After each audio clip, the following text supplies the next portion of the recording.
बहुत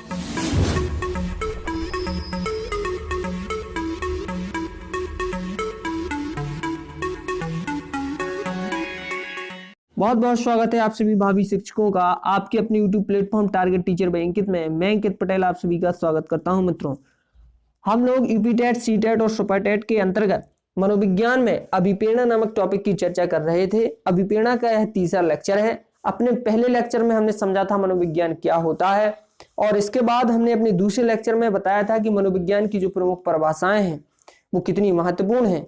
इस वीडियो में हम अभिप्रेरणा के सोपान, अभिप्रेरणा के पक्ष या अभिप्रेरणा के स्रोत, ये सभी एक ही चीजें हैं, तो इनके बारे में चर्चा करने वाले हैं। तो चलिए दोस्तों, देर न करते हुए शुरू करते हैं।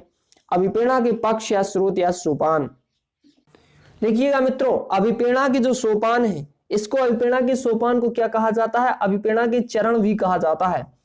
अभिप्रेरणा के चरण भी इसे कह सकते हैं। इसको ही हम क्या कह सकते हैं? इसको ही हम स्रोत भी कह सकते हैं, अभिप्रेरणा के स्रोत। और इसका एक नाम और दे सकते हैं, अभिप्रेरणा के जो पक्ष हैं, अभिप्रेरणा के क्या पक्ष। तो इसको हम चाहे अभिप्रेरणा का सोपान कहें, या अभिप्रेरणा के चरण कहें, या अभिप्रेरणा के स्रोत कहें, या अभिप्रेरणा के पक्ष कहें, ये सभी चीजें एक ही होती हैं।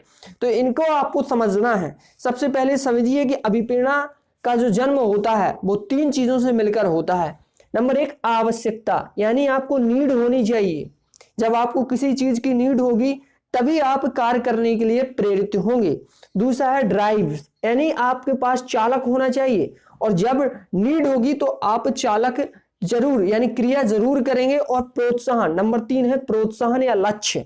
तो आवश्यकता, चालक और प्रोत्साहन या लक्ष्य, ये आपको कभी नहीं भूलना है कि अभिप्रेरणा के तीन चरण होते हैं, आवश्यकता, चालक और प्रोत्साहन या लक्ष्य। इसको आपको भली प्रकार बनाए रखना है। आपको यहाँ एक बात और बता दी जाए कि जो मोटिवेशन होता है, तो मोटिवेशन आवश्यकता यानी एन क्या लिखा जाएगा? एन लिखा जाएगा। तो यहाँ पर एन हो गया नीड, प्लस डी हो गया ड्राइव, प्लस आई होगा इनिशिएटिव या प्रोत्साहन या लक्ष्य। तो इससे मिलकर बना होता है।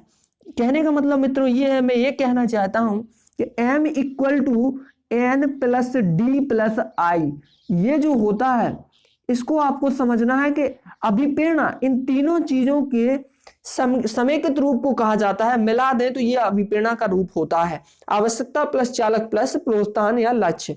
अब आवश्यकता क्या होती है इसको आप समझिए। प्रत्येक प्राणी कुछ आधारभूत आवश्यकताएं जैसे कि वायु, जल, भोजन, यह निश्चित रूप से मनुष्य की आवश्यकता है। इसके बिना मनुष्य जीवित नहीं रह सकता, जिनके बिना जीवन संभव ही नहीं है। और आवश्यकता की पूर्ति के ना होने पर शरीर में तनाव या असंतुलन होता है। अगर इनकी पूर्ति ना हो तो शरीर में तनाव, असंतुलन पैदा होता है, जिसके फलस्वरूप प्राणी क्रियाशील होता है।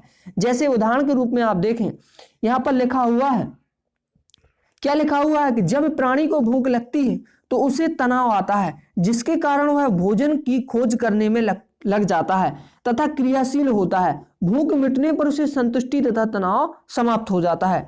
आवश्यकता दो प्रकार की होती है। आवश्यकता कितने प्रकार की होती है? दो प्रकार की, कमी से और वृद्धि से। तो आवश्यकता दो प्रकार की होती है, कमी से और वृद्धि से। हमारे शरीर या मन में किसी चीज की कमी होती है तो उसे ग्रहण करने की आवश्यकता महसूस होती है। जब हमारे शरीर में किसी चीज की क्या होती है? कमी होती है, तो उसे ग्रहण करने की हमें आवश्यकता होती है। जब हमारे शरीर या मन में किसी चीज की वृद्धि होती है तो उसे त्यागने की आवश्यकता होती है। तो आवश्यकता दो प्रकार की होती है, कमी से या वृद्धि से।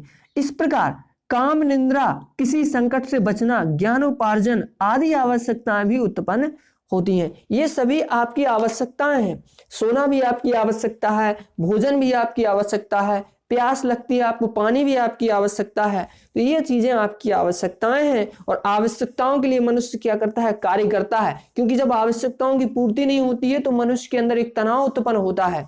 ठीक, तो यहाँ पर आपको ये चीजें समझना है। तो आवश्यकता बहुत जरूरी है अभिप्रेरणा के लिए। आगे मित्रों समझते हैं कि आवश्यकता दो प्रकार की होती है, अनिवार्य आवश्यकता। और अनिवार्य आवश्यकता का मतलब क्या है? जैसे कि आपको भूख लगती है तो जरूरी है कि आपको खाना मिलना चाहिए, अगर खाना नहीं मिलेगा तो शायद आप जीवित ना रह पाए।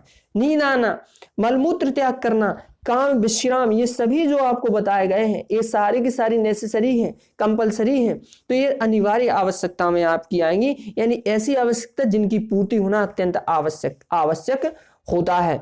तो यहां पर इसको समझिएगा, अनिवार्य आवश्यकताएं शारीरिक, जैविक, जन्मजात होती हैं, जो सभी में समान रूप से पाई जाती हैं, ये सब में होती हैं। ये स्वाभाविक आवश्यकताएं हैं।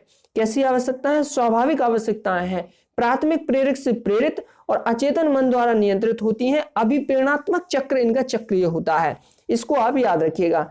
अगला है आपका गैर अनिवार्य आवश्यकताएं, जैसे कि पद प्राप्त करना, समाज में कोई पद प्राप्त करना, समाज में कोई सम्मान प्राप्त करना, नौकरी प्राप्त करना, ये सारी की सारी जो नीड है ये कैसी हैं? ये गैर अनिवार्य आवश्यकता, इनके बिना आप जीवित रह सकते हैं, इनके बिना आप क्या कर सकते हैं? जीवित रह सकते हैं। तो ऐसी आवश्यकताएं जिनकी पूर्ति होना ज्यादा आवश्यक नहीं है, लेकिन सामाजिक रूप से देखा जाए तो अगर इनकी पूर्ति होती है तो मनुष्य का जीवन अच्छा होता है, लेकिन यह व्यक्ति के मानसिक स्वास्थ्य, सामाजिक जीवन के लिए अत्यंत आवश्यक हो सकती हैं। तो इन चीजों के बारे में आपको ध्यान रखना है। और इनका जो अभिप्रेरणात्मक चक्र होता है, याद रखिएगा, इनका जो अभिप्रेरणात्मक चक्र होता है वो क्या होता है? संज्ञानात्मक होता है गैर अनिवार्य आवश्यकता का। और जो गैर अनिवार्य आवश्यकता है वो वातावरण, समाज से अर्जित मानसिक आवश्यकता होती है। कृत्रिम आवश्यकता या सामाजिक आवश्यकता भी इनको कहा जाता है, द्वितीय प्रेरक से प्रेरित होती हैं। अब इसके बाद हमने पढ़ लिया है आवश्यकता क्या है, नीड क्या है। हमने बताया कि नीड क्या है, जब मनुष्य को किसी चीज की जरूरत होती है, आवश्यकता होती है, वो दो प्रकार की होती है। नंबर एक तो अनिवार्य, जैसे भूख, प्यास, नींद और काम, ये सारी की सारी चीजें जो अनिवार्य रूप से जरूरी है मनुष्य को, जो समान रूप से सभी मनुष्यों में पाई जाती है, वो अनिवार्य आवश्यकता कहलाती हैं। और गैर अनिवार्य आवश्यकताएं वो होती हैं जो द्वितीय प्रेरक में पाई जाती हैं, जैसे पद, सम्मान, प्रतिष्ठा आदि जी चीजें होती हैं जो मनुष्य के लिए ज्यादा अनिवार्य नहीं होती हैं, लेकिन सामाजिक रूप से उनकी आवश्यकता होती है, उनको द्वितीय प्रेरक कहा जाता है। बात करते हैं चालक। चालक को ड्राइव कहा जाता है, इसको अंतर्नोद या प्रणोद भी कहा जाता है। चालक शब्द का प्रथम बार प्रयोग वुडवर्थ महोदय ने किया था। जब व्यक्ति में किसी तरह की आवश्यकता उत्पन्न होती है तो उसमें क्रियाशीलता बढ़ जाती है। आपको जब किसी चीज की नीड होगी, आवश्यकता होगी, तो आपके अंदर एक्टिविटी, यानी उस चीज को, उस वस्तु को या उस आवश्यकता की पूर्ति के लिए आप कुछ ना कुछ कार्य करेंगे, कुछ ना कुछ क्रिया करेंगे, क्योंकि आपके अंदर उस आवश्यकता की कमी के कारण आपके अंदर एक तनाव पैदा होगा, तो आप उसको पाने के लिए कोशिश करेंगे, क्रिया करेंगे। तो व्यक्ति क्या होता है? क्रियाशील होता है, वह पहले से अधिक सक्रिय और तनावग्रस्त हो जाता है, तथा वह पहले से अधिक कैसा हो जाता है? सक्रिय और तनावग्रस्त हो जाता है। जैसे पानी की आवश्यकता, लिखा हुआ है पानी की आवश्यकता, तो पानी कहाँ है? जब पानी रखा हुआ देखा तो यहां से चलकर पानी के पास जाना, क्रियाशील करने वाली स्थिति, चलाने वाली स्थिति। प्यास चालक है, प्यास क्या है? चालक। प्यास क्या है? चालक है। तो यहां पर जो आपको चलाने वाली स्थिति है, आपको प्यास लगी, आपकी आवश्यकता है पानी, आपकी आवश्यकता क्या है? पानी। और उस पानी को प्राप्त करने के लिए आपके अंदर एक तनाव है, पानी को पाने के लिए, उस पानी को पाने के लिए आप क्या करेंगे? उसके पास चलकर जाएंगे। तो आप उसके पास चलकर क्यों गए? क्योंकि आपको क्या है? प्यास लगी हुई है, तो प्यास आपके लिए चालक होगा। ठीक, उस आवश्यकता को पाने के लिए आपको प्यास लगी है, प्यास आपके लिए क्या है? चालक है। उदाहरण के रूप में भोजन, भोजन आवश्यकता है, भूख चालक है। पानी आवश्यकता है, प्यास चालक को जन्म देती है। तो कहने का मतलब है चालक व्यक्ति को निश्चित प्रकार की क्रिया या व्यवहार के लिए प्राणी को प्रेरित करता है। इस चीज को आप बनाए रखिएगा। जब प्राणी को कोई आवश्यकता महसूस होती है तो उसमें एक विशेष प्रकार का तनाव पैदा होता है। जैसे भोजन की आवश्यकता होने पर भूख रूपी तनाव पैदा होता है। तो भोजन आपकी आवश्यकता थी और जो तनाव पैदा हुआ, जो भूख रूपी तनाव पैदा हुआ, वो आपका चालक है। तो इस बात को आपको समझना है। तो अब चालक या अंतर्नोद या प्रणोद, इनके नाम आपको जरूर ध्यान रखने हैं। पहला था आपका आवश्यकता, जिसको हम कह रहे थे कि नीड, और दूसरा है आपका चालक। चालक का दूसरा नाम है अंतर्नोद या प्रणोद। तो दो आपने पढ़ लिए हैं। और तीसरा फैक्ट मैं आपको बताने जा रहा हूं, तीसरा है उद्दीपक। उद्दीपक का अगला नाम होता है प्रोत्साहन या लक्ष्य। तो उद्दीपक का एक नाम और है प्रोत्साहन या लक्ष्य। आवश्यकता उत्पन्न होने के कारण चालक की उत्पत्ति होती है एवं उद्दीपक द्वारा आवश्यकता की पूर्ति होती है। यानी जिसके द्वारा आवश्यकता की पूर्ति होती है, उद्दीपक के मिलने से चालक शांत हो जाता है। अगर आपको प्यास लगी है और आपको पानी चाहिए, तो पानी आपकी आवश्यकता है और प्यास आपका चालक है। और जैसे ही आपकी आवश्यकता की पूर्ति हो गई, जैसे ही आपकी आवश्यकता की पूर्ति हो गई, तो वही उद्दीपक कहलाएगा। उद्दीपक के मिलने पर चालक शांत हो जाता है, आपकी प्यास शांत हो जाएगी। पानी के मिलने पर आपकी प्यास शांत हो जाएगी। तो क्या मतलब है, और तनाव क्या हो जाएगा, समाप्त हो जाएगा। अर्थात जिस वस्तु से यह आवश्यकता पूर्ण होती है, यह उद्दीपक ही प्रोत्साहन है। यानी जिस वस्तु से वह आवश्यकता आपकी पूर्ण हो रही है, वह उद्दीपक ही प्रोत्साहन है। अतः अर्थात भूख चालक है। भूख क्या है, चालक। भोजन प्रोत्साहन, भूख चालक के लिए भोजन प्रोत्साहन है, क्योंकि आपको भूख लगी है, आपको भोजन मिल गया, तो आपको वो क्या कर रहा है, आपके लिए प्रोत्साहन का कार्य कर रहा है। प्यास चालक है, पानी प्रोत्साहन है, क्योंकि आपका लक्ष्य क्या था, पानी। तो प्रोत्साहन या लक्ष्य एक ही चीज है। प्रोत्साहन बोले, लक्ष्य बोले, उद्दीपक बोले, वो सारी की सारी चीजें जो हमारी आवश्यकता की पूर्ति करती हैं, वो क्या कहलाएंगे, उद्दीपक, प्रोत्साहन या लक्ष्य कहलाएंगे। यानी हमें जो चाहिए वो अगर हमें मिल जाए, तो वो उद्दीपक है या लक्ष्य है या प्रोत्साहन है। जब प्राणी में कोई चालक पैदा हो जाता है, तो उस चालक को समाप्त करने के लिए उसे कोई वस्तु लेनी पड़ती है या क्रिया करनी पड़ती है। भूख रूपी चालक को समाप्त करने के लिए भोजन करना पड़ता है। तो भोजन आपके लिए प्रोत्साहन है, आपका लक्ष्य है, आपका उद्दीपक है। याद रखिएगा, यहां पर ये चीजें आपकी समाप्त होती हैं। इसके अलावा यहां पर कुछ महत्वपूर्ण चीजें, प्रोत्साहन या उद्दीपक दो प्रकार का होता है, धनात्मक प्रोत्साहन और ऋणात्मक प्रोत्साहन, या धनात्मक लक्ष्य या ऋणात्मक लक्ष्य। तो यहां पर देखिए गया, या धनात्मक उद्दीपक, ऋणात्मक उद्दीपक। धनात्मक की जब हम बात करते हैं, तो वैसे लक्ष्य को जिसे व्यक्ति प्राप्त करना चाहता है, जैसे भोजन, पानी, लैंगिक क्रिया आदि धनात्मक लक्ष्य के उदाहरण है। ऋणात्मक लक्ष्य वैसे लक्ष्य को जिससे व्यक्ति दूर रहना चाहता है, जैसे दंड, इससे व्यक्ति दूर रहना चाहेगा। जैसे आंखों पर सीधी पड़ने वाली तीव्र रोशनी, इससे व्यक्ति दूर रहना चाहेगा।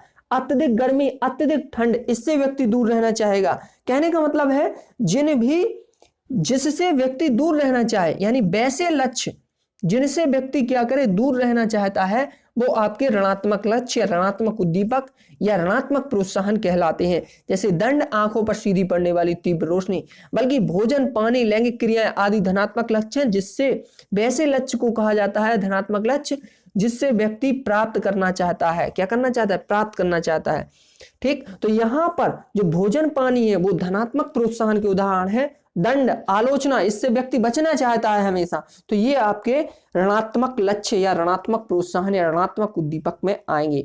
जैसे जॉब, रोजगार का अभाव। जब आपके पास रोजगार, अभी आपके पास मान लीजिए रोजगार नहीं है, तो आपको आवश्यकता है नौकरी की, रोजगार की आपको आवश्यकता है, उसके लिए आप क्या करेंगे, पढ़ाई करेंगे। तो जो आप पढ़ाई कर रहे हैं, उसके लिए कोचिंग कर रहे हैं, वो क्या है, आपका चालक है। और जिस दिन आपको जॉब मिल जाएगी, वो आपके लिए क्या करेगा, वो आपके लिए प्रोत्साहन होगा। ये तीनों चीजें हमने आपको बता दी हैं। तो याद रखिएगा, तीसरा जो है वो है आपका क्या, उद्दीपक। यहां पर हम आज समाप्त करते हैं। तो हमने आपको बताया कि यहां पर जो हमने बताया कि अभिप्रेरणा के जो स्रोत हैं, वो पहला है आवश्यकता, दूसरा है चालक, और तीसरा क्या है, प्रणोद। इसी को कहते हैं प्रणोद या अंतर्नोद। और तीसरा है आपका प्रोत्साहन। तीसरा क्या है आपका, प्रोत्साहन या लक्ष्य इसको कह सकते हैं, या उद्दीपक इसको कह सकते हैं। तो आवश्यकता, चालक और प्रोत्साहन, ये तीन होते हैं। अब एक बात याद रखिएगा कि जो मोटिवेशन होता है, मोटिवेशन जो शब्द है, मोटिव शब्द से बना है, लैटिन भाषा की। और ये जो मोटिवेशन है, ये तीनों चीजों से मिलकर बना है, need plus drive plus incentive. इसको आपको याद करना है कि जो need plus drive plus incentive से क्या हुआ है, ये बना हुआ है। तो इसको आपको देखना है।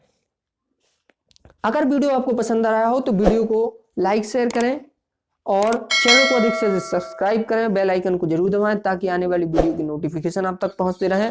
आपका बहुत बहुत धन्यवाद।